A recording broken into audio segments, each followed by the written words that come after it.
கர்த்தருடைய கட்டளையினால் நியாயம் விசாரிப்பாய், பயப்படாதே.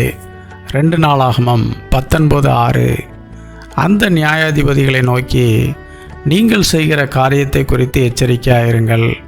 நீங்கள் மனுஷனுடைய கட்டளையினால் அல்ல, கர்த்தருடைய கட்டளையினால் நியாயம் விசாரிக்கிறீர்கள். நியாயம் விசாரிக்கிற விஷயத்திலே அவர் உங்களுடனே இருக்கிறார். நீதி நியாயம் என்பது கர்த்தருக்குரியது. முற்றிலும் நீதியுள்ளவர்தான் கர்த்தர். நீதி நியாயத்திற்கு எதிரானது தான் பாவம். நீதி நியாயம் உள்ளவர்களிடம் பாவம் குடிகொள்ளாது. பாவம் செய்கிறவர்களிடம் நீதி நியாயம் இருக்காது. இதுதான் பாவத்தையும் நீதியையும் புரிந்து கொள்வதற்கான ஒரு எளிய வழிமுறையாகும். பாவத்தையும் நீதியையும் ஒன்றுக்கொன்று எதிராக வைத்து புதிய ஏற்பாட்டில் அநேக வசனங்கள் நமக்கு போதிக்கப்பட்டிருப்பதை நாம் பார்க்கலாம். நீங்கள் பாவம் செய்யாமல் நீதிக்கேற்க விழித்து கொண்டு தெளிந்தவர்களாயிருங்கள். சிலர் தேவனை பற்றி அறிவில்லாதிருக்கிறார்களே என்று 1 கொரிந்தியர் 15:34 சொல்கிறது. நீதிக்கு நாம் விழித்திருந்தால் நாம் பாவம் செய்ய மாட்டோம். இதில் தான் நாம் குறைபட்டிருக்கிறோம். அதனால் பாவியை நீதிமான் என்கிறோம், நீதிமானை பாவி என்கிறோம். இப்படி நியாயம் தீர்ப்பது நல்லது அல்ல. பழைய ஏற்பாட்டிலேயே கர்த்தருடைய கட்டளையினால் நியாயம் விசாரிக்கிறீர்கள், நியாயம் விசாரிக்கிற விஷயத்திலே அவர் உங்களுடனே இருக்கிறார் என்று சொல்லப்பட்டுள்ளது.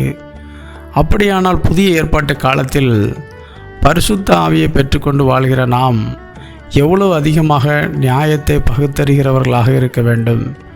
நியாயத்தோடு வாழ்வதே கர்த்தர் நம்மோடு இருப்பதற்கு அடையாளம். பரிசுத்த ஆவியானவர் நம்மோடு இருப்பதற்கும் அதுதான் அடையாளம். இயேசு தேற்றரவாளனாகிய பரிசுத்த ஆவியானவர் வரும்போது அவர் என்ன செய்வார் என்பதை தெளிவாக சொல்லுகிறார். அவர் பாவத்தை குறித்தும் நீதியை குறித்தும் நியாய தீர்ப்பை குறித்தும் உலகத்தை கண்டித்து உணர்த்துவார் என்று யோவான் 16:8 இயேசு சொல்கிறார். இதுதான் பரிசுத்த ஆவியானவரின் பிரதான கடமை. இந்த உணர்த்துதல் உங்களுக்குள் இருந்தால் நீங்கள் பரிசுத்த ஆவியானவரை பெற்றுக்கொண்டதாக அர்த்தம். இன்னும் இவற்றை குறித்து உணர்த்தப்படவில்லை என்றால் நீங்கள் பரிசுத்த ஆவியை பெற வேண்டியது இருக்கிறது. நீங்கள் கர்த்தருடைய கட்டளையினால் நீதி நியாயத்திற்காக போராடி தோற்று போயிருக்கிறீர்களா? பயப்படாதிருங்கள். உலகத்தின் பார்வைக்கு நீங்கள் தோற்று போயிருந்தாலும் கர்த்தருக்குள் நீங்கள் ஜெயித்திருக்கிறீர்கள். நீங்கள் நீதிமான். கர்த்தர் உங்களோடு இருக்கிறார்.